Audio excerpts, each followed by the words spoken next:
Hello, Garland Nixon here, and we're going to talk about Trump as a phenomenon, an unusual, significant factor occurrence, a remarkable or outstanding person phenomenon. Let's talk about Trump.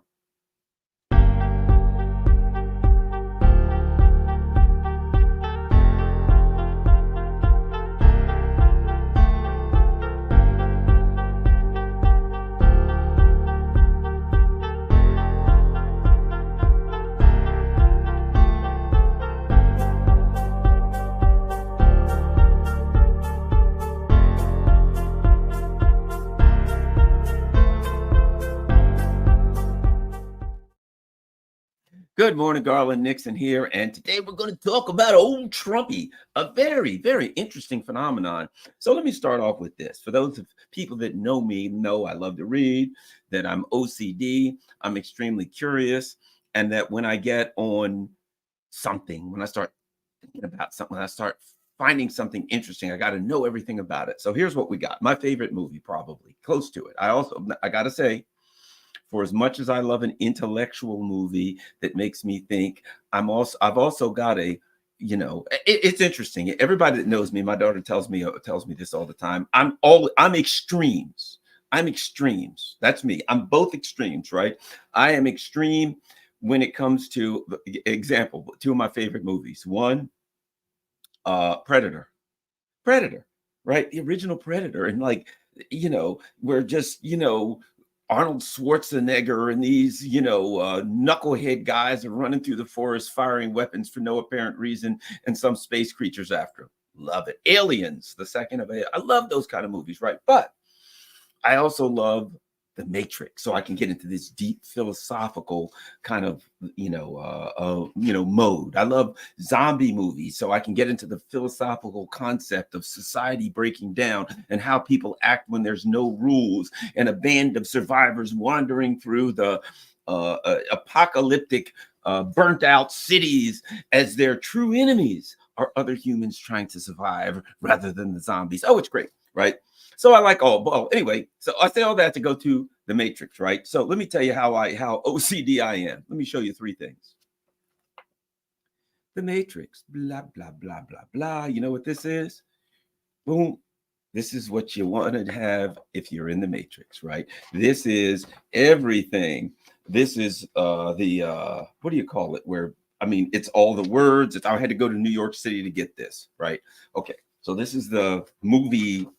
I forgot what you call the term you call. I knew what it was when I found it, but it's anyway, it's all the info. This is the words. This is you read it and it's like all the let's see. Let me read from this. Oh, let me start. This is what's it start off with? Fade in on computer screen, so close it has no boundaries. A blinking cursor pulses in the electric darkness like a heart coursing with phosphorus light, right? This is it. And in order to be in the Matrix, you had to read 3 books. Jean Baudrillard, Simulacre and Simulacrum. Introducing Evolutionary Psychology. Roland Barthes, Mythologies, 3 books which I had to read because I'm so hyped up about the Matrix. So why do I say that? Why do I do all of that, right? We're talking about Trump, and it is important to evaluate Trump through a philosophical lens at times also. Because for the most part, what Trump is, and this is why Donald Trump is very, very powerful. Because what's powerful is not the person of Donald Trump. It's the phenomenon of Donald Trump. It's the philosophical, it's the emotional phenomenon of Donald Trump, right? Donald Trump represents something, okay? So let's start here. And also in this discussion, we'll talk about, we, meaning me, we'll talk about the importance of what happened, the attempt on Donald Trump's life. It's part of the story, as it were, because we are all a story. Garland is a story, right? A happening, an ongoing story. So the importance of Donald Trump, what people who hate Donald Trump don't understand about Trump supporters is this. And again, Roland Barthes mythology talks about this. You've probably heard me say this, but I'm going to go into a little deeper into it. That is that Donald Trump is a performer.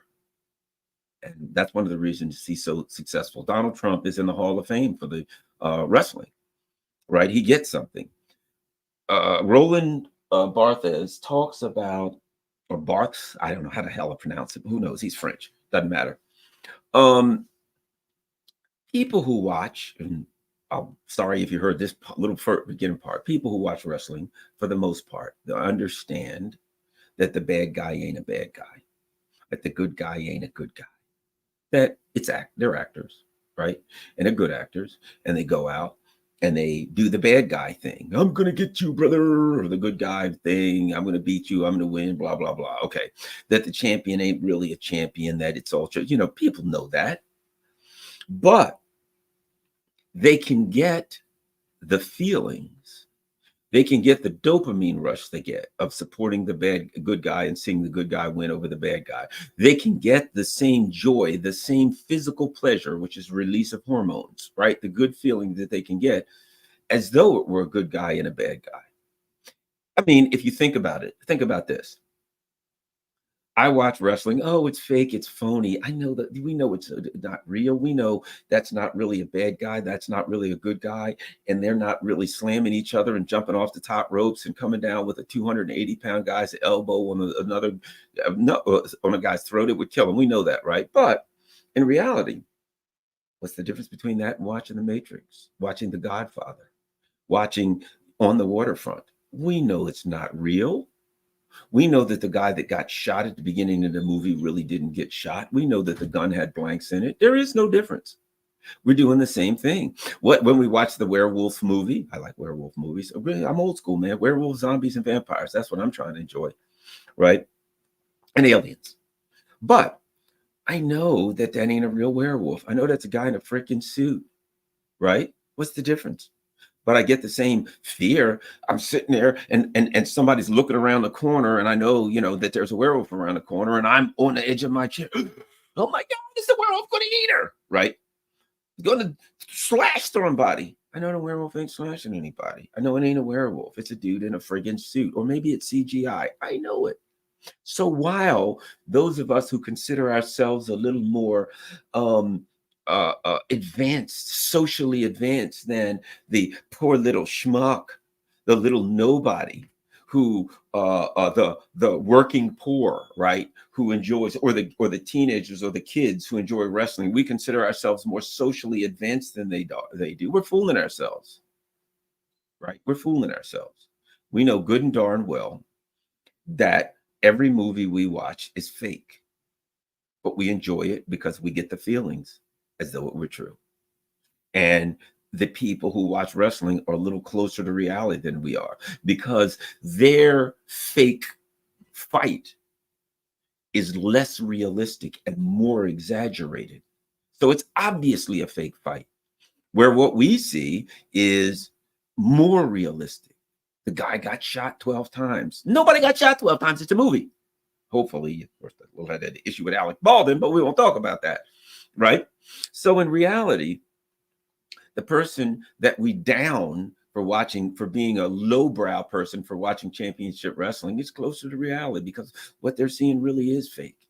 And what we're seeing is just as fake, but it's made to look a little more real. And so we think that the fake and false release of dopamine or fear or whatever hormones we get from our brain are somehow more authentic, because what we see is a little more realistic. Well, maybe it's the other way around. Maybe they're closer to reality. Maybe the closer you are to being fake, the closer you are to reality, because it really is fake. So the faker it is, the more real it is. The more realistic it is, the less real it is. Paradoxically speaking. But the thing about wrestling that really makes it good, that makes people enjoy it, is this. It's actually a little more zen.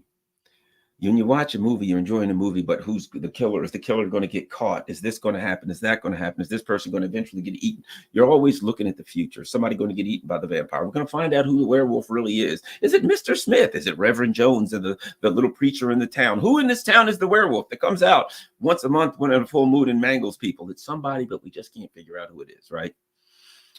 In wrestling, you don't have to wait till the end. Wrestling is kind of a Zen thing, right?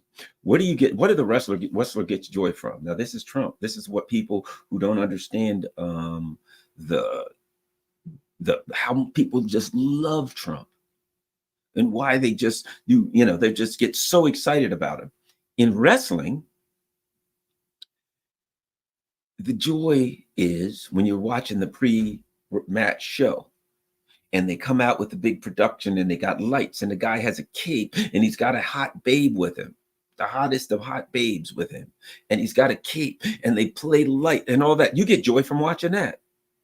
Then he's the machoist macho. Remember Randy Macho Man, the machoist of macho guys. So you get to see the machoist of macho guys, exaggerated machoism, right? Exaggerated.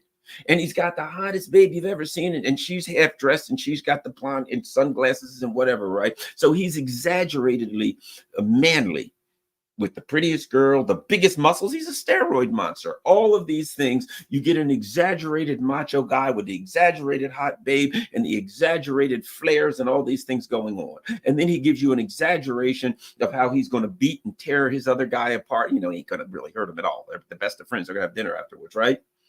The joy is in the moment. And then what happens? When they go into the ring, everything's exaggerated, right? When they go into the ring, the guy throws the guy and then the guy gets hit. And what does he do when he gets hit?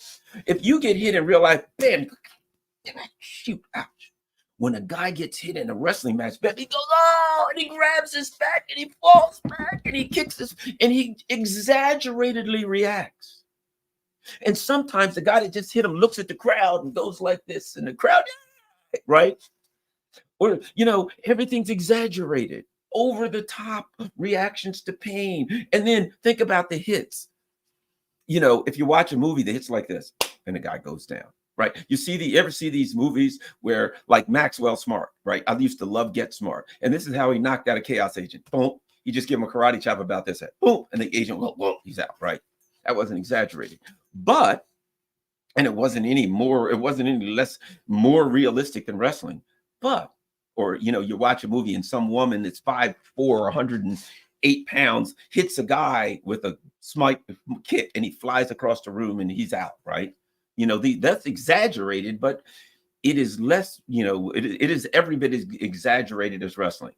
Exaggerated. What happened? The guy's on the top rope, diving through the air with his fist, the flying hammer fist, they call it, wham, onto the guy's throat. The guy would be dead instantly, but it's all, the punches are all pulled. It's exaggerated. And when they see him fly, oh man, I think he's going to do the flying hammer fist. Yeah.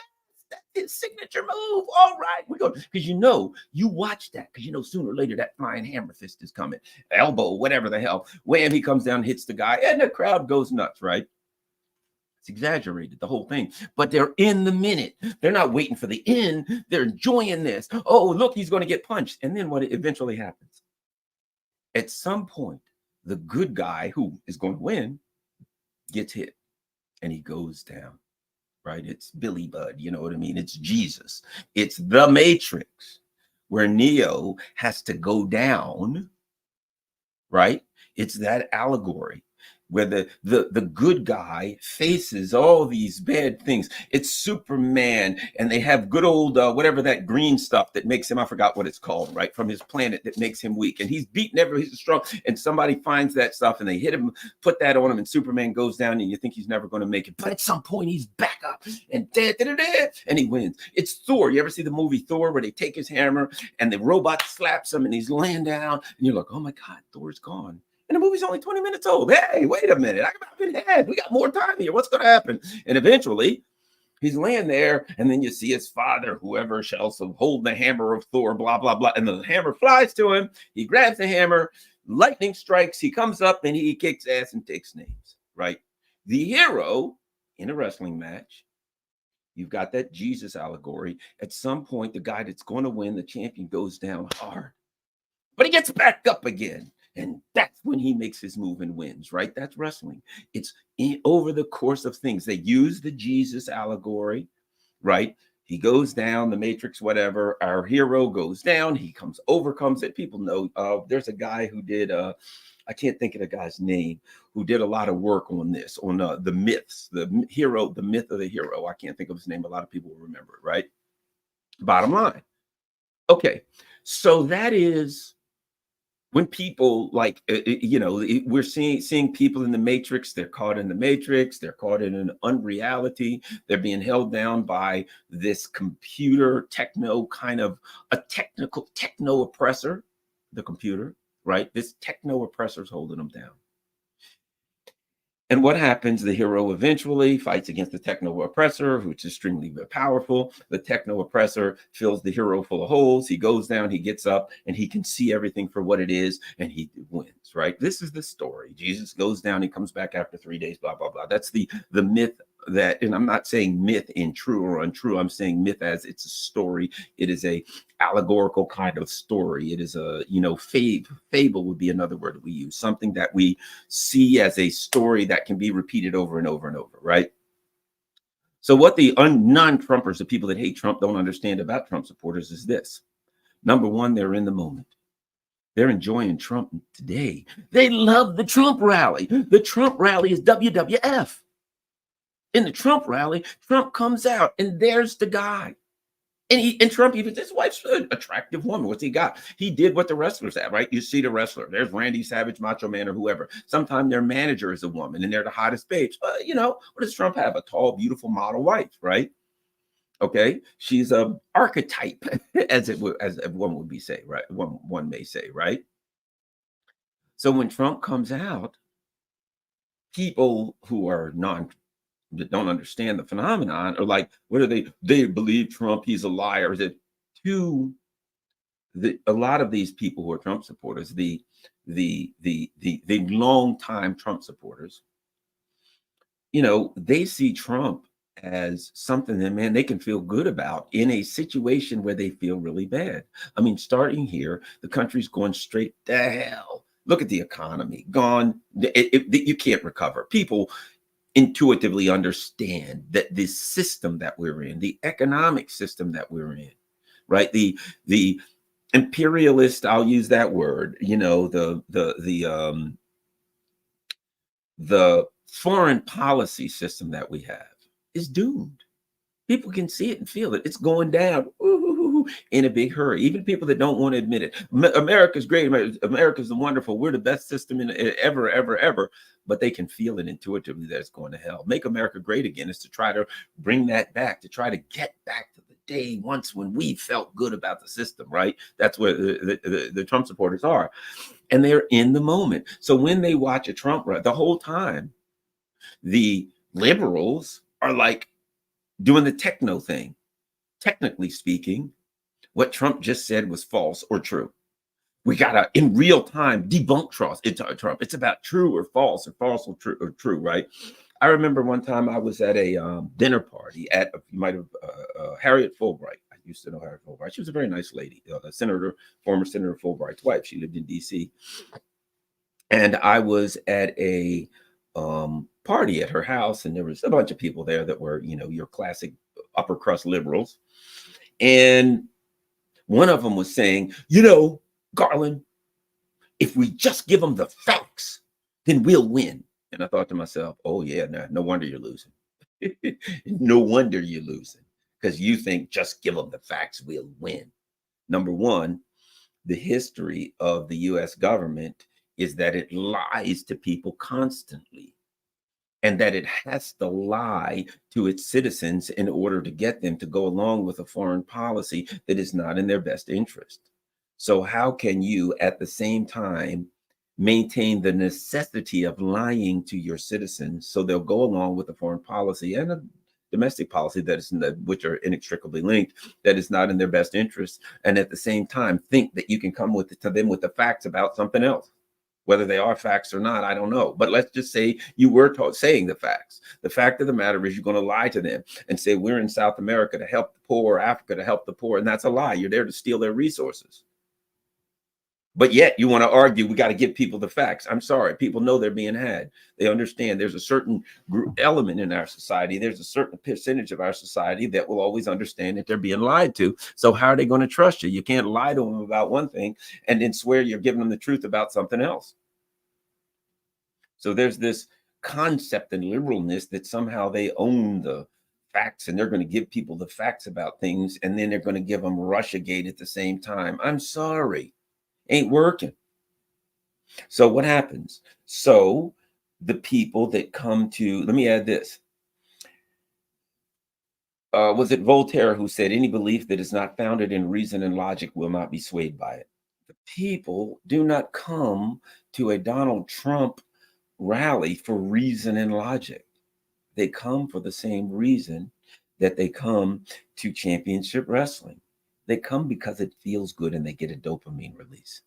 Quiet as it's kept, that's similar to the reason that the liberals come to a Biden or Harris rally.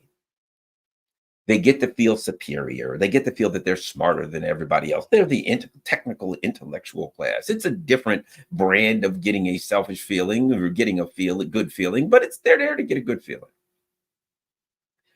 The Trump people come there and they're going to be in the moment. When Trump says this or that, he's going to give them enemies. Oh, the immigrants, look at this. They're doing this. They're bringing in the worst of the immigrants, blah, blah, blah, blah, blah. But Trump's not going to get in depth. He's not, maybe he doesn't even understand. He's not going to talk about the reality of immigration, that the United States destabilized Guatemala, and Haiti, and Venezuela, and on and on and on. And in our foreign policy of destabilizing these countries and stealing their resources, people in a destabilized region are going to try to migrate to a one that's more stable, although increasingly unstable. So we create the environment where the immigrants come here. Same as Europe. Why is Europe full of immigrants? Because the European ruling elite has destabilized, worked for years to destabilize Africa and the Middle East. And now the people in Africa and Middle East whose resources are stolen are following their damn resources back to the people that stole them, looking for stability. It is the nature. You created instability. They see you as stability. They're looking for stability. It's a natural human thing to do.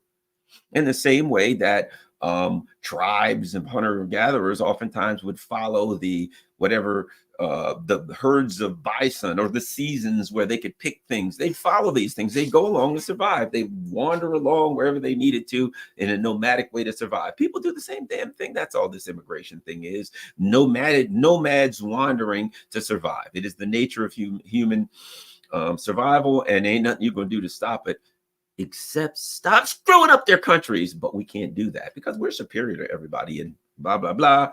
What do we get back to? The necessity of our government lying to the people. So as the persons at the Trump rally, Trump goes from one thing to the next. Immigration, whatever the case may be. He goes, and the person, the Trump supporter, listens, and they go home having had a good time. They didn't go there to learn something because they feel as though they already got the answers. The same way the liberals, when they go there, they didn't go there to learn something. They go there for someone to reinforce what they already believe, for someone to tell them what you believe is fine, it's good, it's right. A figure that they see as knowledgeable, as powerful, as strong, a father figure, a leadership figure who's going to lead them out of, Neo. He's going to lead them out of the matrix.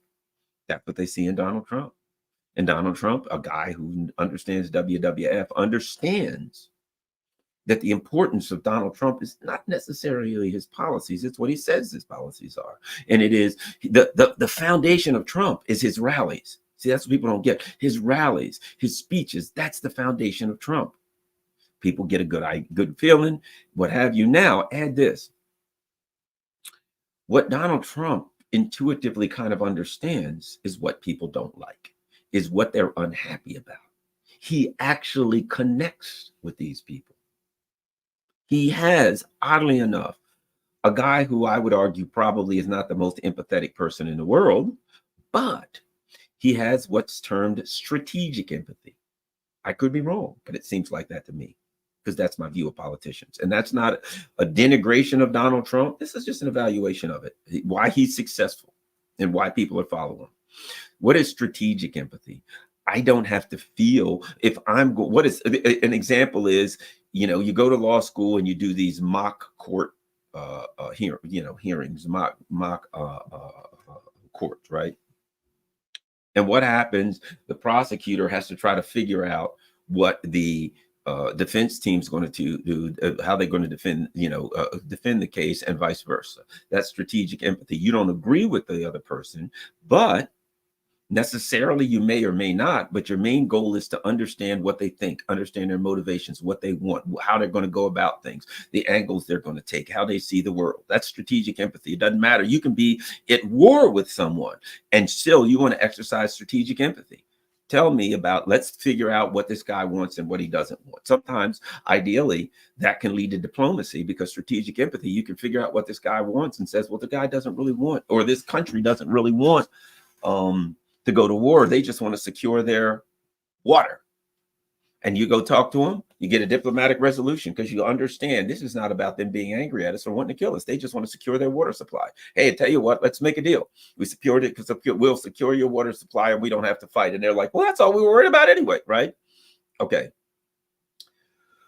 What if you look at the Biden team, these bunch of sociopaths, right? They don't possess strategic empathy. One of the big things about the current Democratic Party and the elite ruling class that has full control of it is they don't have any strategic empathy, whether it's for the Russians, right? They don't have strategic empathy. They don't understand how to exercise it. So what do they say? The Russians want this, the Russians want that, Putin wants this, Putin's trying to do that. They don't try to say, let's try to figure out what it is that the Russians, that President Putin wants. Even when the Russians and President Putin say, look, this is our concerns. No, it's not. That's not his concerns. I'll tell you what his concerns are, right? They're one that they will impose a motivations on those as they see as their adversaries, right? And they will impose motivations that benefit them. Yes, what Putin wants is this. Why? Because that would work perfectly for us if Putin wanted that. So therefore, that's what Putin wants, right? That will give us the story we need to lie to our people. Now, what happens when they come home to domestic policy? They impose something on the working class rather than try to use strategic empathy, right? Which is what the ruling class would not use actual empathy because they don't give a crap about us. But strategic empathy would be that if the Biden administration said, the Blinken-Sullivan administration said, these working class people out here, what's bothering them, what's upsetting them, what is it they want? And at least they could give us decent lives, because they would have some level of strategic empathy. They could look at it and say, based on the fact that these people are concerned about this, that, and that, number one, we're going to have to voice something about those concerns, and we have to do something. We got to give them a crumb. We got to throw something to them, right? Because we understand this is what they want and these are their problems. And if we want to stay in power, not because we give a crap about them, but because we want to stay in power, right? But because they don't exercise that, the fact that they don't exercise that on an external foreign policy basis demonstrates that they don't have that concept to work with. That's not a tool they have to work with. So instead of saying, man, the people out here are struggling, times are hard, and talking to the people about that, I know you're struggling and times are hard, here's what we're going to do, and do something, give them crumbs, right? Instead, what do? They do the same thing they do with Vladimir Putin. Vladimir Putin says, look, we're concerned about our security. No, he's not. He just wants to steal everything. He wants to take land. He wants to, don't believe him. He's all lies, right? And when the working class says, young people say, we're concerned about our future, we're concerned about paying student loans, blah, blah, blah, blah, blah. Instead of listening, using empathy, and addressing that, what do they say? Read Biden's latest,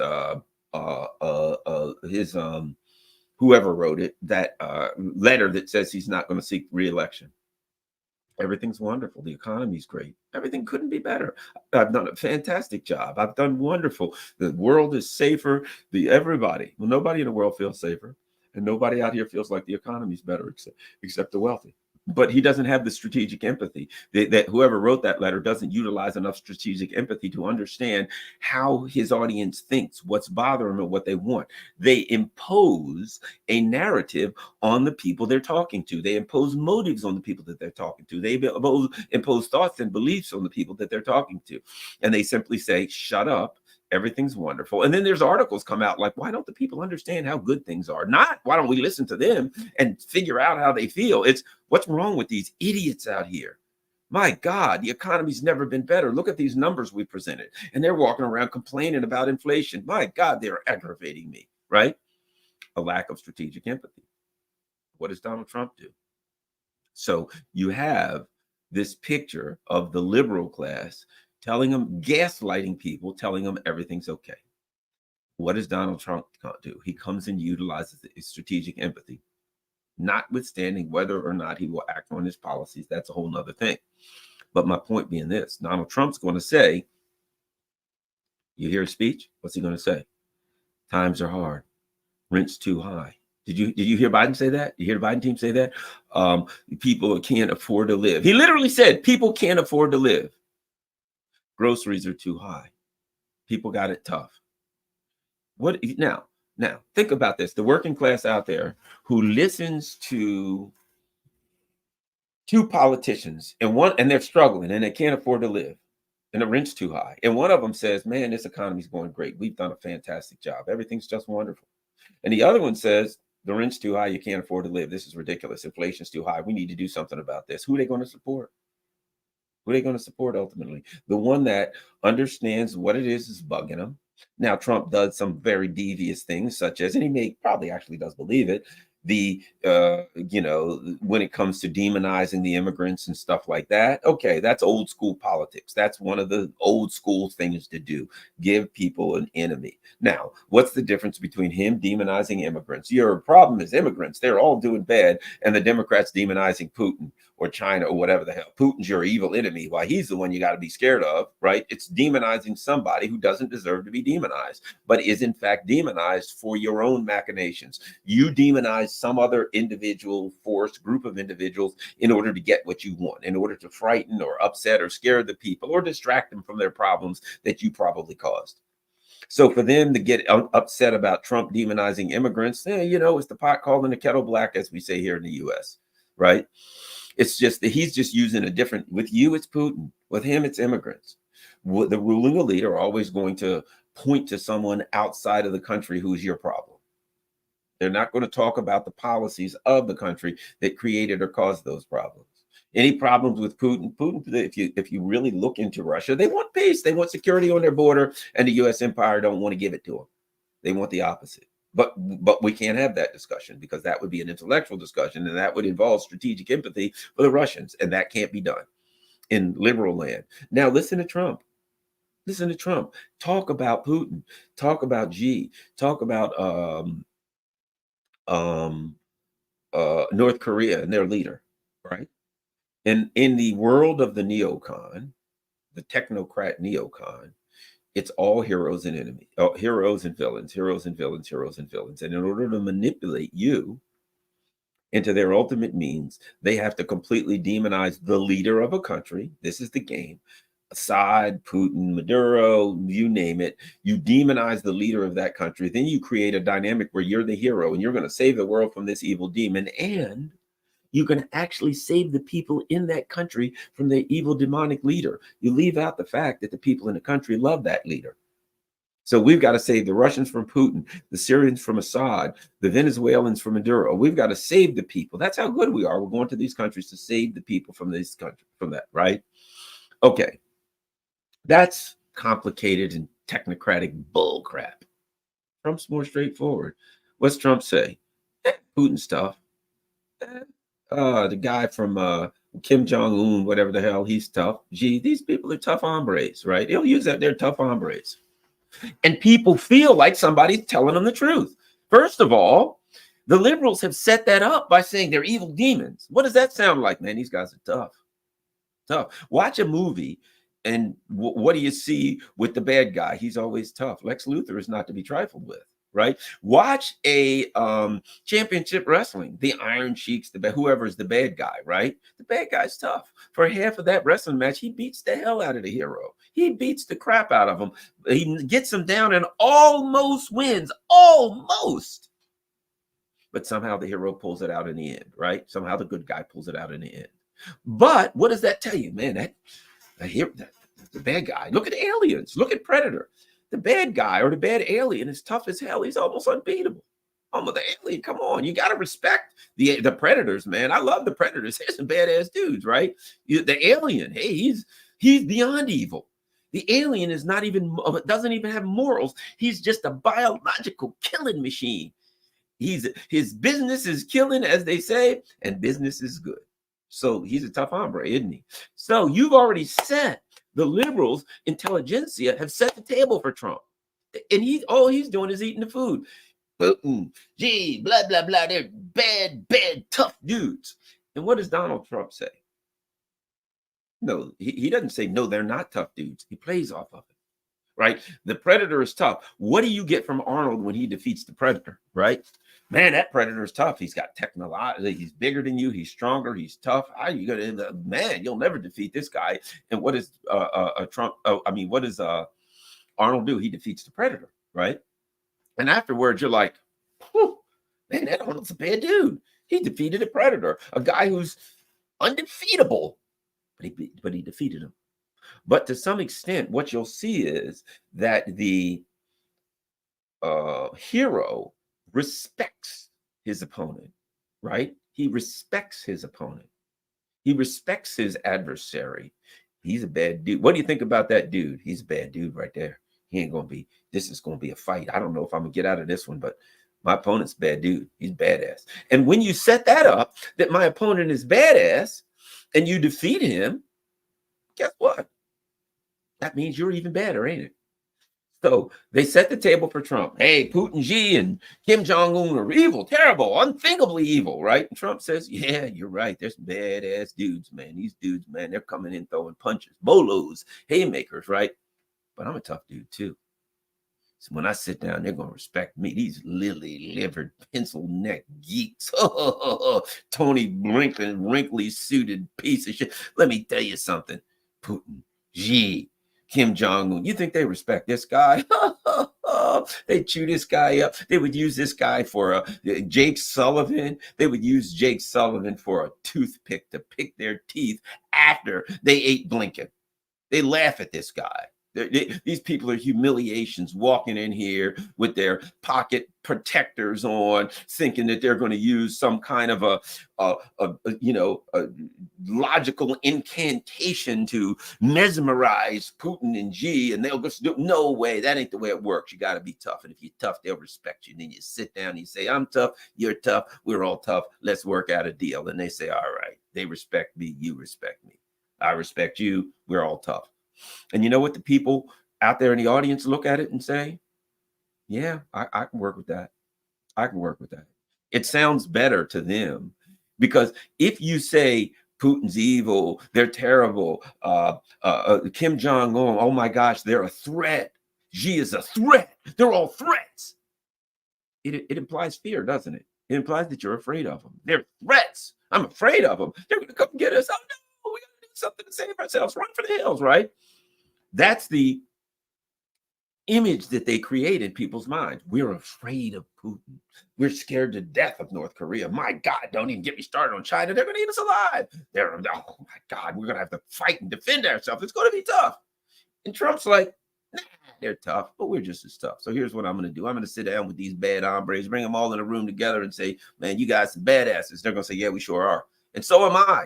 And they're going to say, yeah, you're one of us. You're in the group. We're all tough men. We're all wrestlers. We're all bulky. We got hot babes, just like we got capes on. We're ready to jump and throw a flying elbow smash, dude. We're badasses. Okay, we got that straight. Yeah, then we don't have to fight, do we? Nah, we don't need to fight. We all know we're tough. All right, let's get a deal. And the guys will be like, you know, when Jake Sullivan and that wimpy ass Blinken with his wrinkly damn suit came in here, we wanted to vomit. We really wanted to vomit. He walked in here with his head up, you know, using all of these big words, trying to order us around. He don't understand us. We're tough guys. We kick ass and take names. And we didn't want to talk with those lily-livered wimps. Trumpy, this is the image that he's creating. Trumpy, badass man. And they all take shots, pass it around. What are you going to do? Well, we're in Russia. It's vodka. Give me your toughest. They all take a shot. Man, that's good stuff. Ooh, made my eyes water, right? That's the image that people see of a guy. He's a man, he's a leader, he's tough. He's not a technocrat who's going to try to figure out an intellectual way to outsmart his enemies. No, he's going to go to his enemies. You don't have to fight them. You got to fight them. They respect him. What did Trump say? Hey, Kim Jong-un in North Korea, he probably misses me. He wants me to win, right? There was a hidden message there. Not really all that hidden. It was, he's a tough guy. And he don't deal with these friggin' wimps. The P word, right? Wussies, we'll call them wussies. He don't want to deal with these wussies, guys. So don't worry about it. I'll call Kim Jong-un. We'll get something straight. We'll get a deal. These guys are scared. They're nuclear war to threaten you because they don't have a pair, right? So he creates an environment where Hulk Hogan comes out, and Hulk Hogan's tough. If you're in a room full of tough guys, the only guy, tough guy. Think about the mafia, right? What is it that you have to have if you're in the mafia or you're going to get killed? Respect. If you don't get respect in the mafia, if you're not maintaining respect, if you're not a tough guy in the mafia, you know what's going to happen? The other people in the mafia are going to look at you and they're going to say, Garland's weak. Yeah, he's too weak. And if the cops come and squeeze him, I think he'll start talking because he's weak. And they all look at each other. Yeah, he is weak, ain't he? Perhaps he might have to go for a ride. One-way ride in the trunk, right? Because you're a threat. You're weak. The cops squeeze you, you might talk. Can't have that, can we? The one thing you got to have if you're in the mafia and organized crime, you got to maintain respect and respeto, right? Respect, toughness. You think Donald Trump's never dealt with the mafia, building restaurants and buildings and casinos? Trust me when I tell you this, you ain't doing that in New York and New Jersey like Donald Trump does without dealing with the mafia. And if you're dealing with the mafia, you got to come in and you got to be tough. And they got to understand that you're tough, and you got to understand that you're tough, and you don't have to fight it out because everybody knows everybody's just trying to eat, right? You come in, you talk to the mafia figure, hey, I need to build a restaurant. The mafia figure says where, blah, blah, blah. We sit down and talk. You say, all right, tell you what, we need this, this, and that. And we'll make sure you don't have any problems. All right, thank you. Well, we already got a restaurant on this block, and we promised this guy that if he gave us 50, they don't have to say this, that if he gave us 50% of his profit, there'd be no more Italian restaurants for 6 blocks. So can you go out another block? Yeah, 7 blocks. Okay, good. They make a deal. And they walk away. They don't have to shoot nobody. They don't have to fight. Trump walks in, he talks to the Don, and the Don knows this. Trump's here. Trump's got money. We're in organized crime. What is organized crime in business for? What are they in business to do? Kill people? Nope. They will if they have to. They're in business to eat. They're trying to get paid. So Trump comes in. Here's a man with a lot of money. Trump, blah, blah, blah. Trump says, all right, what's it going to be? The guy says, you give me $100 grand. And you can build a restaurant. Nobody will bother you. And we'll make sure that nobody breaks into the restaurant, steals the stuff off. You're good. Well, you got our protection. The guy, Trump, breaks out $100 grand, breaks old Guido off with $100 grand. Everybody's happy. He understands. He don't love Guido. He don't hate him. He just understands. I need Guido's protection in that region for my businesses. And I need to, I got to deal with the street government. The mafia is a street government. It's a kind of a government in particular areas. They can enforce things. They can protect you. They can do whatever they need in particular areas. Trump understands that. And you know what? If you ask Trump about the mafia lieutenant in that region, you know what Trump would say? He's a tough hombre. So am I. And so people intuitively get from Trump, he ain't scared. When you say Putin this, Putin that, Putin, one of the things that's implied is that you're scared of Putin, that you see Putin as a tough guy, a dangerous guy, and you don't know how to deal with him. You're on defense. We can't let Putin win. I mean, how Trump looks at things. Let's get a deal with Putin. He's a tough guy, and who gives a rat's ass? We're all tough guys. Putin's a killer. And basically, when they said Putin's a killer and Trump said we kill people, you know what Trump said? They said, Putin's a killer. And Trump said, so am I, dude. I don't know who you think you're talking to. I know, Angel. That's basically what he said. He was just saying, Trump's a killer. Dude, I've been dealing with the mafia. You think I'm scared of killers? I sit in a room with pirates, cutthroats, killers, mafia figures, hitmen. I sit there and drink shots with them all day long. You're scared of killers. I am a killer. Killers are scared of me. We respect each other. So don't hand me that he's a killer stuff with your little weak, knobbly knees. Oh, no, there's a killer in the room. I'm scared of killers. Talk to killers. Deal with them every day. Get out of here with that. And then people understand it, look at that and they're like, yeah, you know what? That's the guy I want leading me. I'm not saying anything positive or negative of Trump. I'm just trying to argue why it is that they love Trump. They love Trump because his persona projects no fear. It projects power. It projects, I'm not scared of these other tough guys because I'm one of them. That's the real deal. Who do you have more respect for? The guy that says, I'm scared of that tough guy, or the guy that says, bring him on over here. I already had to fight him. If he wants to fight, I'll fight. I'm not in the mood to fight. Just sit him down. I'll respect him. He'll respect me. We'll talk. If we got to fight, we fight. I ain't scared of a fight. That's going to get more respect from people. And that's what Trump does. And that's what the liberal technocrats don't understand. They don't understand the commoner. They don't have a concept of strategic empathy about the working class. They don't understand the guy or girl that watches championship wrestling. They see them as some poor little mindless cretin. What they don't get is they're no different from you. You're watching the classic On the Waterfront, which is all fake. Nobody really gets killed in that movie, right? You're watching On Golden Pond. That's not real. Those characters are made up. This guy's watching wrestling. It ain't real. The characters are made up. It's just a different version of what you're seeing. But you think because you're watching some highbrow On Golden Pond movie that somehow you're superior to the guy that's watched wrestling. You're not. Trump understands that. And Trump understands that there's a whole lot more people out here watching wrestling than there are people in your little technocratic class running around, reading an Aristotelian tragedy.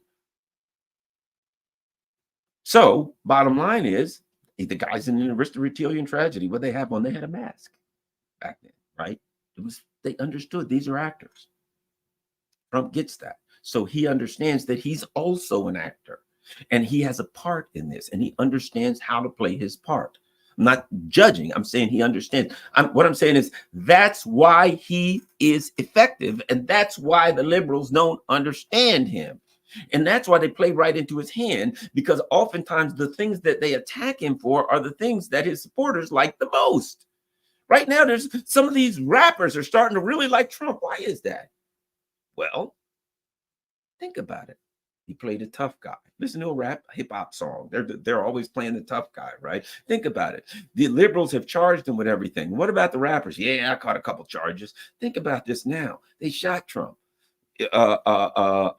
What's his name? What's the guy's name? The one rapper. Whatever his name is, he got shot. You got some hip hop guys that are looking at Trump saying, "Yeah, man, old dude got shot. I got shot." You got mafia figures like, yeah, I got shot at. They tried to put a hit out on me a couple times. They never got me. So now Trump is Neo. He went down, right? He's Neo in the Matrix. They shot him. He was going. He was in this meteoric, right? He was going. He was trying to figure out he was doing this, and they shot him. And down Trump goes. And everybody's like, oh, he's down. He's been hit. He's down. Trump is down. They finally got Trump. Trump pops back up like Neo. Boom. They shot me. I'm Trump. You shot me, sure, you shot me. You can shoot, but I'm Trump. I'm a bad hombre. Little bullet. What did Trump say? I took a bullet for democracy. He took a bullet. He's now the guy that shot at Trump cemented you created the whole Jesus myth, the Neo myth. Now you shot Trump and he went down. He was done. Everybody saw it. They tried to kill Trump, but they couldn't get him. That's what people see intuitively. They have made Trump 1,000 times more powerful than he was. Whoever it was that shot, I'm not saying whatever the kid. Was it a lone wolf gunman like it always is? It's always a lone gunman for some reason. Was it another lone gunman? Or was it a deep state action to try to snuff Trump out? Look, tell you what I think, but I'm not going to take a position for the purposes of this. I'm not going to take a position. Just a lot of really strange things happened there that seem to be synonymous with the pattern of trying to snuff out political figures in the history of this country. So I'm just saying, how many times, if you look and it's got feet like a cat and a tail like a cat and it meows, at some point you got to think it might be a cat, right? And if you look at there's a lone gunman, a young guy who happens to conveniently have absolutely no presence on social media. He was literally flying a drone. Now we find out that hours before the event, he's flying a drone around the event. It probably said property of FBI on the side of the drone, Property had one of those little stickers, the federal government. If you ever go into a federal government building and there's you pick up any computer or anything, and there's a sticker, property of federal government, and it's got a little QR code or something on it, and you can scan it and blah, blah, blah. So people can't take it home. It can be identified, all federal property. I'm thinking that drone probably had one of those stickers on it, right? We'll scan it. Property of the FBI. That's interesting. I wonder where this kid got an FBI drone from, right? But anyway, you get my point. You get my point. Whatever the case may be, whoever it was, if it was a lone gunman who just happened to be flying a drone around a political event just before it happened, just happened to be wandering around with a freaking ladder and a rifle with camo on that every single body in the event seemed to see lying on the roof, except the FBI. The only roof that they left clear, and for some reason they weren't looking on that roof. People were like, "Hey, there's a guy on the roof with a gun." And they're like, "Huh? Nothing to see here. Move on. Let's get back. We got to protect Trump. We don't have time to look for guys on the roofs with guns and stuff like that. We're trying to protect the VIP here, for God's sake, right?" So whatever the case may be, what happened there, as they say in martial arts, right? Get knocked down 7 times. What is it? Fall down 7 times, get up 8, right? That is the scenario they've created. And now here we got Trump up the 8th time. Here we got Neo. And now what's interesting is this. And that is the meeting. I mean, what is it? When Trump went, gave his speech, right? Trump gave his speech at the Republican convention. He was kind of a different Trump, wasn't he? He wasn't as brash. He wasn't as loud. He wasn't as boisterous. He was more reserved. And he came out there and he really played up the shooting, right? In which he understood. Here's the thing. Again, people are like, well, he must have did it to himself. That's absurd. But he understands, and his people, the value of entertainment. And that was shooting. He went down, he got back up. What does he have? He's got big pictures of his bloody friggin' ear. Big old Band-Aid on his ear, right? He talked about it. He told the story. It's painful. I'm not going to talk about it again. In other words, he showed everybody I'm a human being. As powerful and strong and big and tough as I am, I'm a human being. Very painful to talk about somebody trying to kill me. I'm not supposed to be here. I'm not supposed to be dead. All of that is something that, whether intentionally or intuitively, Trump, the shooting, he's leaning into the shooting, right? He's saying, they tried to kill me. I took a bullet for democracy. In other words, it wasn't for me. It wasn't you. It was for you. It was, they tried to shoot you through shooting me. And now I'm tough. I'm baptized, I'm bullet ridden, I'm battle tested, right? Baptized, bullet ridden, and battle tested. It's interesting. I guess Trump could probably use this. Bullet riddled and battle tested. But you get my point. There's now a kind of metaphorical concept of Donald Trump as the guy that they tried to get him, but they couldn't get him. He's a tough hombre. And he's a leader. And then what do we have? On the opposite, we have chaos. We have total chaos. We have a Democratic Party that has reached the chaotic moment that it was ultimately doomed to reach, right? You got, number one, as was said by Representative Adam Smith, Joe Biden wasn't picked to beat Trump. He was picked to beat Bernie. Yeah, is Bernie a fraud? Everything, sure. Yeah, what? But the concept was this. If Bernie wins, he may want to do some things from the little people. Well, Bernie, he probably would have, for all of his horrible things about him. There's some things that he would wanted to do for the little people that they wouldn't have liked. Medicare for all, a few things like that they don't like. I put it like this: if if Bernie won, and he had a political rally, there'd be some kid flying a drone a couple hours before that, and there'd be nobody on the roof. Okay, but the bottom line is, at the time they said we got to stop Bernie, and so they used a decrepit old demented man, and they stuck him in there, and they got what they wanted, and then they went with the DEI. Right? Let's be honest, it was the DEI thing. Because DEI is not really about fairness. DEI is not about making up for the wrongs that were done to women. It's none of that. It's self-serving. It is about virtue signaling. It's about using people of color and women and minorities as human shields for the horrible things that you do. Hey, tell you what, I'm going to give you nothing but war, and I'm going to take your tax dollars, every penny I can. I'm going to screw you over and do everything I can, right? And you're like, well, I don't like that. Well, how about if we put a woman of color up front and do it then? You're not getting different policies. It's about playing a game about virtue signaling on you and setting it up to give the appearance of doing something good as they do something bad. So what did they do? We'll have Kamala Harris. Well, it's Kamala Harris. I mean, she is very, very the least talented, the worst politician, one of the worst politicians that I've seen in my life. I'll say this: Sarah Palin was bad. As bad as she was, Kamala Harris is worse, because at least Sarah Palin believed what she said. Might not have made a lot of sense. She really wasn't a quality. She wasn't an intellectual by any stretch of the imagination, right? But at least she I think she believed what she said. I think she believed in it. Nobody else much. I couldn't figure it out what the hell she was saying half the time, but she believed it. I think she was genuine. Kamala is an empty, vacuous vessel for, the ruling class. And she doesn't know what to say or when to say it. She's really poor at being a politician. And so this is the ultimate DEI hire. You got the worst possible candidate you could get because she checked off the boxes, and now you're stuck with her.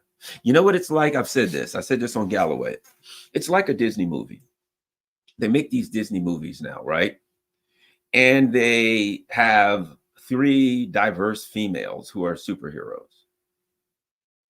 A black woman, a white woman, and an Indian. That was the Ms. Marvel or the Marvels, whatever it is, right? Then you brag that you have a diverse female, a black female, as the director. Oh, what about writers? Diverse females, right? Blah, blah, blah, all this diverse female stuff, right? And your focus is on virtue signaling for the construction of the movie. And then the movie sucks because you really didn't pay any attention to getting the best writers you could, female or not, the color, whatever, notwithstanding. You didn't focus on making a good movie. You focused on the construct around the movie, the concept of making a good movie, the concept of we got to have fairness while we make a movie, as though that's fairness. And then the movie sucks. And then nobody comes to see the movie. And then what happens every time Disney or whatever these Hollywood theaters make one of these sucky movies that nobody wants to see? Because it's a bad movie, not a good movie, not a quality piece of artwork. And what happens? They take to Twitter and attack the fans. They go to Twitter. Yeah, there's a bunch of racist, sexist, misogynist homophobes that don't want to see our movies. That's their game plan. Put together something. It sucks. Nobody sees it. You attack the fans. That's what they got with Kamala Harris. What happens? I'm already predicting what's going to happen. And run Kamala Harris. One thing we've seen about Kamala Harris in 2020, the more people see her, the less they like her. She started off with pretty decent numbers. They went down. She will start off with not good numbers, but about the same as Joe Biden. And the more people hear her and see her, the less they'll like her. She doesn't come across as a tough hombre. She doesn't come across as particularly intellectual or philosophical. She doesn't come across as a good politician, a person, as a leader, none of that. She looks like she's always lost. She comes across like a hapless bungler. You know why she comes across as a hapless bungler? Because that's how hapless bunglers come across. Simple as that. That's like saying, gee, why does that rabbit look like a rabbit? Because that's how rabbits look. She is a hapless bungler. She was stuck in there by people who saw her as a persona, and they stuck that persona in there. And they got the persona, but they don't have a politician. They had nothing. And now they're battling and fighting over who and what to go with. And here's what's hilarious. I love about this. We're going to get all these black women. We're going to get, right. So all of these black women and the liberal class, the liberal class of black people. Oh, they're all over. It's the liberal class of black folks, right? And the black women. But here's the issue. The liberal class of black people and the black women were already going to vote for Biden. So what have you done? What have you brought in? The people who were diehard going to vote for the Democrats no matter what are simply happier about it. But you ain't bringing in no more votes. You're not bringing in more people. You're not doing something that's going to bring in any new demographics. Just the people who are already going to vote for you no matter what are going to vote harder. I don't know. They only get one vote. So they got nothing out of it. They got Kamala Harris, a poor politician that I suspect will plunge. And the party will tear apart. And you know what the party will say? We've gone too far to the left. That's all the party ever does, because they want to go right. So they'll say, we've gone too far to the left. If only we hadn't listened to the lefties. And I'm like, well, where can you actually find some lefties in the Democratic Party? You find a bunch of neoliberal globalist neocons, but actual lefties who like look at politics through the lens of economic class. That ain't happening. That's not who or what the Democratic Party is. And now what happens? You get Trump come in and he talks about economic class. Uh-oh. He talks about poor people. Oh no. He talks about the struggles of the working class, the working poor, and the poor. Uh-oh. And the Democrats say, all is wonderful, all is good. The economy's never been better. We're making the world safer. And people are like, I'm scared of nuclear war. Shut up. We're making the world safer and safer. And by the way, things are great. And people are like, I can't afford to pay my bills. I can't afford to. Shut up. The economy's great. Look, you don't believe me? Go to the Washington Post and the New York Times. It's just as clear in the Washington Post and New York Times. What's wrong with you? And then the poor working schmucks are like, but I don't read the Washington Post in New York. Shut up and do what you're told. Why? Because Trump, Project 25, things like that. That's all we need. Are you scared enough? I don't think it's going to work. I don't think it's going to work. I think that the phenomenon of Trump in that, let me add this, in that Trump rose he rose in the same way that a seed grows. You know what I mean? Look. You want to grow a plant, right? Let's say it's a weed plant. Whatever the hell plant you want to grow. You have to have the right seed, the right amount. If there's too much moisture in the, whatever you're growing in the water, the seed will rot. It won't grow. If there's much water in the ground, in the dirt, it'll rot. If there's not enough of a particular nutrient, nitrogen, whatever. So you have to have the right environment. And if you have the right environment, you throw a seed there, buddy. That seed laying on top of the ground, ain't even covered, will reach down and grab roots and start growing, right? Because the environment is proper for that to happen. It's going to happen. If the environment ain't right, take that same seed, go down to the beach and throw it in the sand. Salt water is there, no nutrients in the sand. Guess what? It ain't going to grow. It's just going to rot away, or a bird's going to eat it, right? Donald Trump is here because the environment was proper. They created an environment for somebody like Donald Trump, with their lies and obfuscations, with their complete inability to understand and empathize with the working class. Right? Their lies and frauds for years and years and years, their theft and corruption. See, they go after Trump. He's a liar. He's a thief. He's corrupt. Basically, they say he's corrupt. But people intuitively understand the level of corruption in the U.S. system. So what good does it do for a bunch of people who are corrupt to call him Trump corrupt? I mean, Biden is calling Trump corrupt. I mean, look at Biden's history. Look at the whole Hunter Biden thing. People are looking at it and like, we kind of understand. People are like this. We understand that the Biden family is making loot, that they're getting paid. And we're willing to deal with a certain level of corruption as long as we're living okay. But once we ain't living okay anymore, we're not willing to deal with it and accept that kind of corruption. They ain't living okay now. So they ain't willing to accept that kind of corruption. But when the pot calls the kettle black, they laugh it off. When the Democrats, Trump is corrupt. And they're like, you ever heard of Hunter Biden? Get out of here with that. And then they see, they got a historical context. Trump is corrupt. Yeah. I kind of remember somebody pointing out that Hillary was getting $200,000 a speech from Goldman Sachs. That Obama, when he left office, he's getting $400,000 a speech, right? So guess what happens? They understand that that's corruption. It's a different kind. It is a sanctioned corruption. It's a corruption that the system says we ain't gonna call this corruption. We know what they're getting paid for. We know it's not right, but look, we're going to say it's okay. But the people intuitively are like, yeah, I understand that's corruption. So when you say Trump's corrupt, they're like, okay, what if he is or he isn't? I don't care. You're calling him corrupt. I don't trust you. But what if he is corrupt? You're getting $200,000 a speech, 400,000 a speech from Goldman Sachs. What the hell do you call that? It doesn't land. They throw a punch, as we say in Zen. You throw a rock down a well and you don't hear a splash. You listen. There ain't no splash. Is it a bottomless well? So you throw that punch at Trump. He's corrupt, and it doesn't hit a thing. Why? Because people are like, "Yeah, corrupt. Please." You think what you calling out somebody for corruption is going to is going to dissuade us from supporting that person? I think not. I think not. So what you have is you have Trump, a guy that the environment of politics produced Donald Trump. The environment for top politics in the United States, the corruption produced an environment where you can't attack Trump for corruption. You put Joe Biden and Kamala Harris out there. How are you going to call Trump stupid?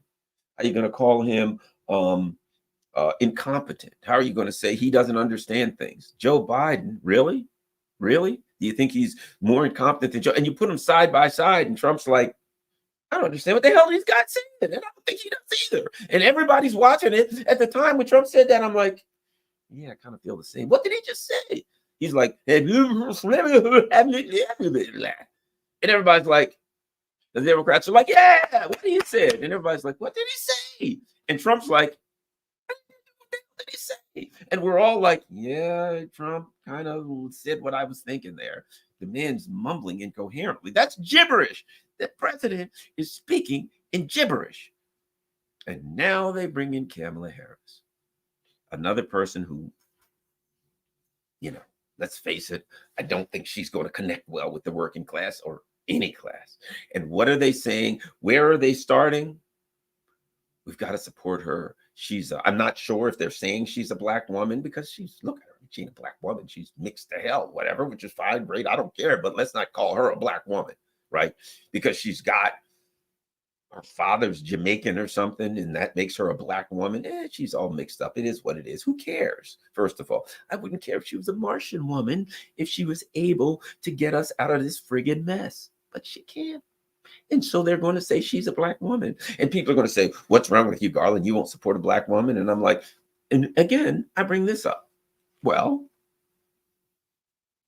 Mr. Liberal who says I must support a black woman, then I must ignore her policies and her ideology, which I would like to vomit every time I think about, and focus only on her demographic. What about, I don't know, Thomas Sowell? What about Clarence Thomas? No. But they're black male, they're Democrat. No. In that instance, you have to ignore their demographic and only focus on their ideological bend. So let me understand this straight. For Kamala Harris, I must ignore her ideology and focus and support her because of her demographic. When Clarence Thomas, I must ignore his demographic and focus only on his ideology. I find that to be inconsistent. You are exposing yourself as a fraud. You're trying to manipulate me.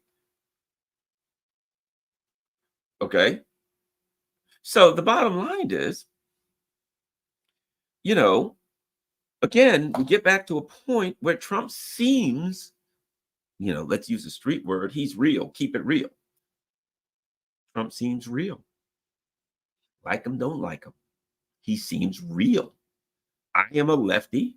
I'm most likely going to be voting for Jill Stein. She's opposed to the genocide. So that's what I feel we needs to do. And I'm in Maryland. I may do something different if I was in another state. It would never be vote for Joe Biden, but I'm in Maryland, and I already know that Biden or Harris or whoever's going to win Maryland. So I can make a statement, with my vote, and I can feel good about my vote. So it don't matter if I would vote for Trump or Biden anyway. I'm in Maryland. It's a blue state. It's like being in California, although New York isn't play for Trump. It's like being in Mississippi. You know the way it's going. So vote for something to make a statement, right?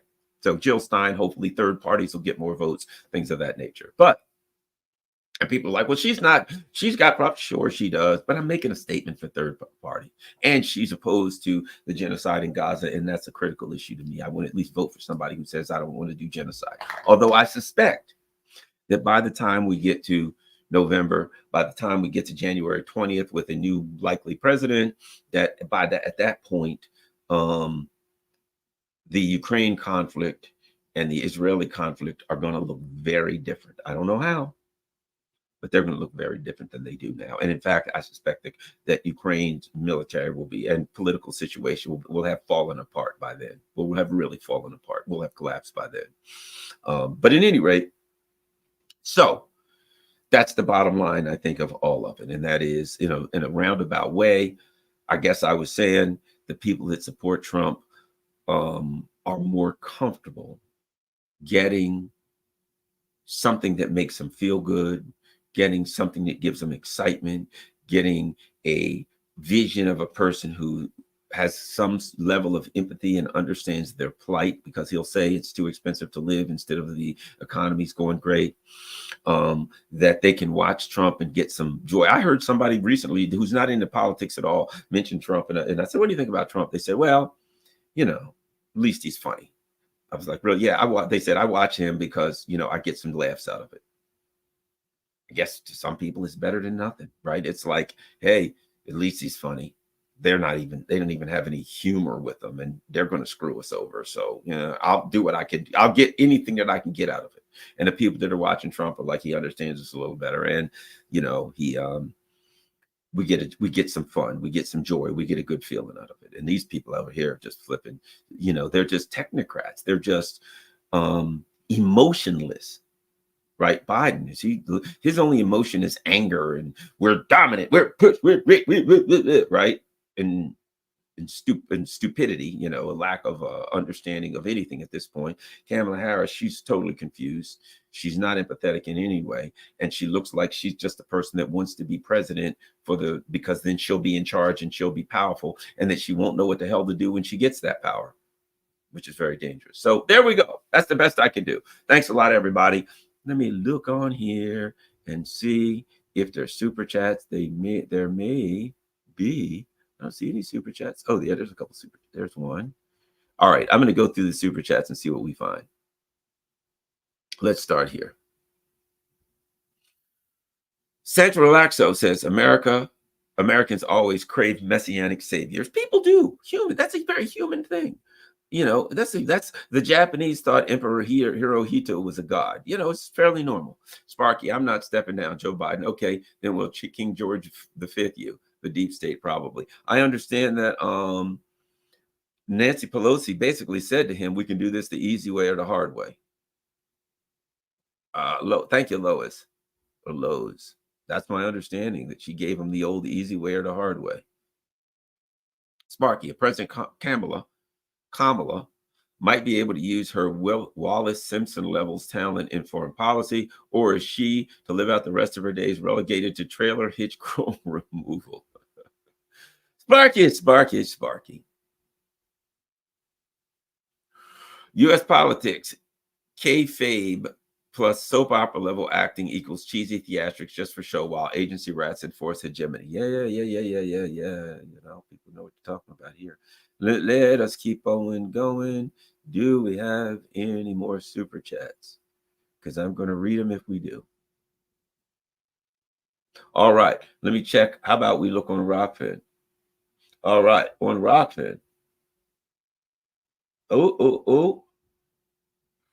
Eleanor Johnson. Thank you very much, Eleanor Johnson. And last but not least, we're going to go to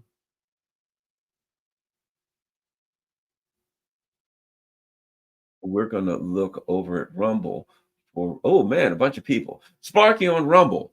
I'm going to have to do my Rumble rants now. Sparky on Rumble says, break it off in BlackRock, make Ukraine Russia again. Sparky says, there's a can't beat them, join them dynamic that Trump should be wary of, as many evil people who haven't already infiltrated his orbit will do so, and advise Trump to be pro-war and pro-genocide. That's a fact. That's what happened before, isn't it? Sparky again says, I can imagine Joe Biden shouting in dismay to his chorus, he's still alive, like Salazzo in The Godfather. Sparky also says it seemed like the lone gunman was told by his handlers to be conspicuous. Yeah. How about Sparky says incompetence was weaponized to make the solo actor loser gunman's would-be apparent success seem plausible. Yeah, you know the game, don't you, Sparkster? Okay, let's go. We got a couple more super chats. Alex Glenn, super sticker. Thank you very much. How about we go to Cobb fan? Both Trump and Kamala are products of a corrupt, dying empire that jokingly calls itself a democracy. You, sir, are 100% correct. All right. Also, Caleb Maupin, I just found out. This is interesting. This should tell you something about the empire. So Caleb Maupin wrote this book about Kamala. I think it's called Kamala Harris and the Future of America, right?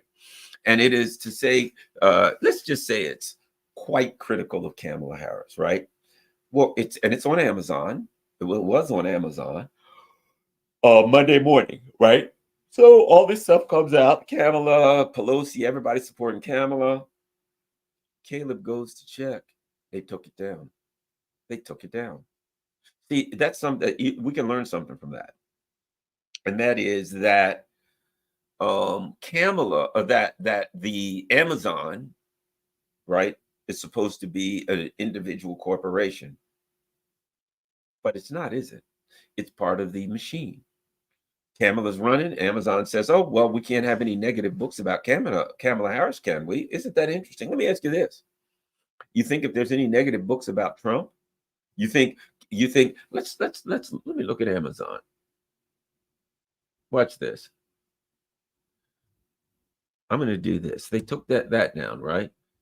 Let's look. Boop, do. Let's do this together.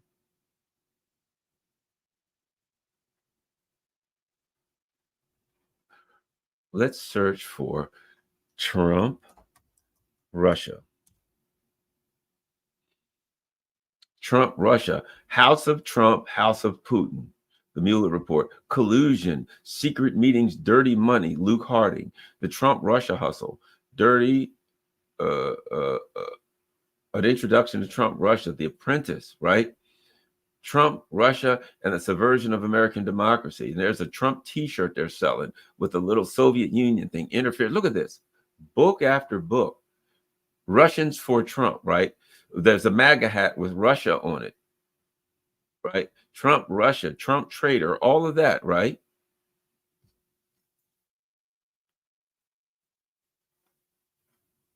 CALEBMAUPIN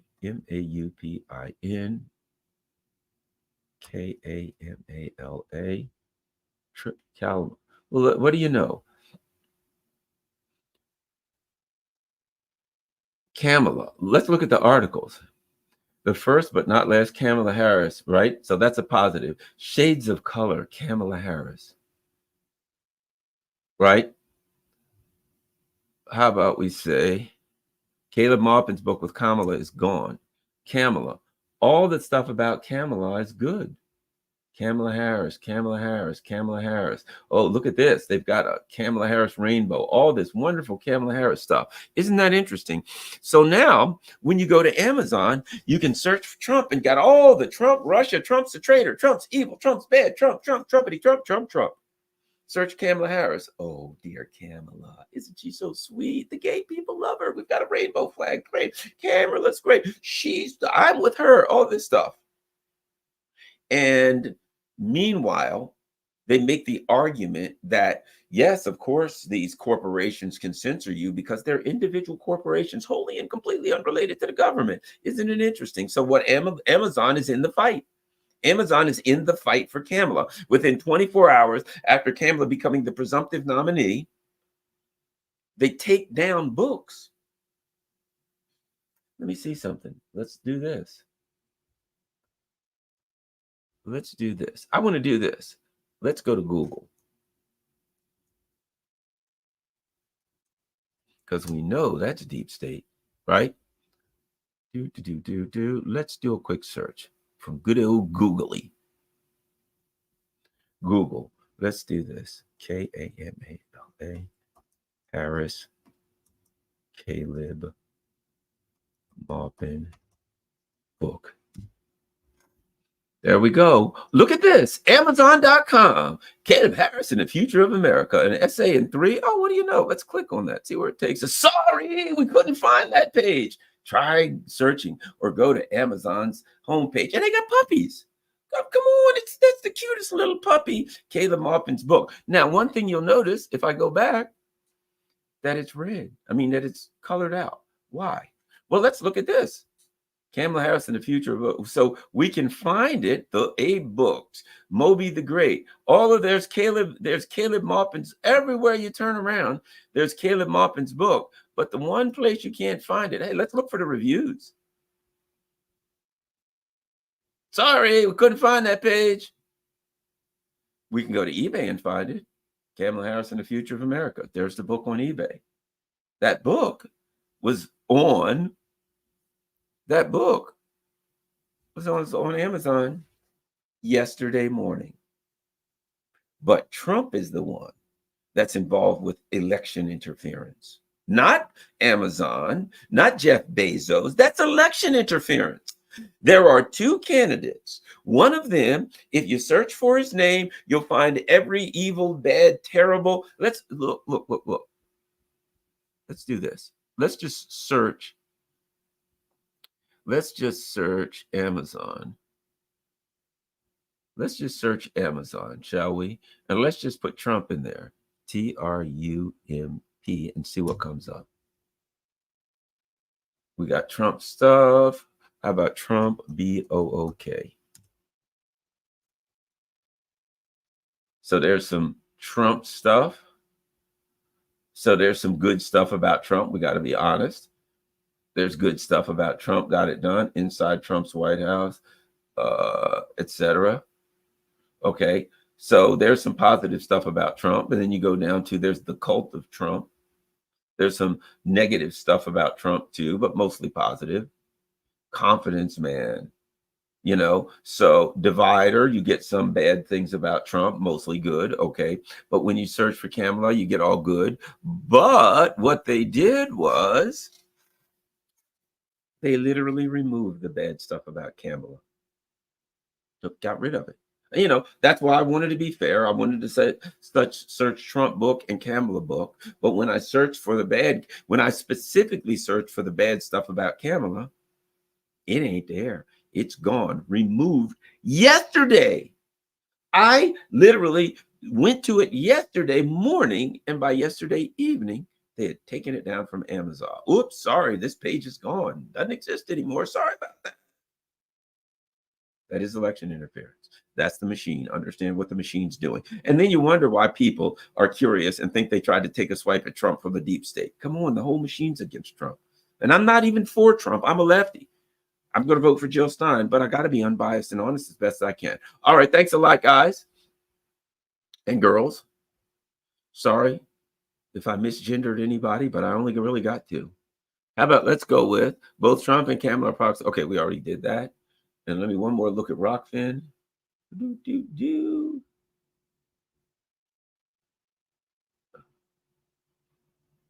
Oh, here we go. Thanks, Dave Burt on Rockfin. All right, you guys. Thanks a lot. Certainly appreciate it. Don't forget a couple of things. And that is down below, you see that PayPal, go out, buy me a coffee, Cash App, all that kind of stuff. If you can afford to help the channel, I would appreciate that. If you can't, that's okay. Just share this on all your social media platforms.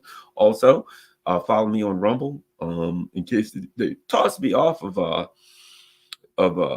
YouTube. You can still find me on Rumble and Rockfin, ROKFIN.com. Don't forget about Rockfin. Rockfin doesn't do advertisements at all. No advertising. Therefore, the way it stays in business is you can become a subscriber if you choose. You don't have to. If you can afford to become a subscriber, it's $14.99 a month to become a subscriber on Rockfin. Anybody who can is appreciated. If you can't, don't worry about it. Keep your money for your family. Just make sure you share all of this stuff on all your social media platforms. Check one more time for any more super chats I might have missed. There are none. Have a wonderful day. Don't forget, 2 to 4 p.m. Eastern Standard Time, I'll be on Rumble, The Critical Hour. Just look up The Critical Hour with Garland Nixon and Dr. Wilmer Leon, 2 to 4 p.m. on live. Peace. I'm out.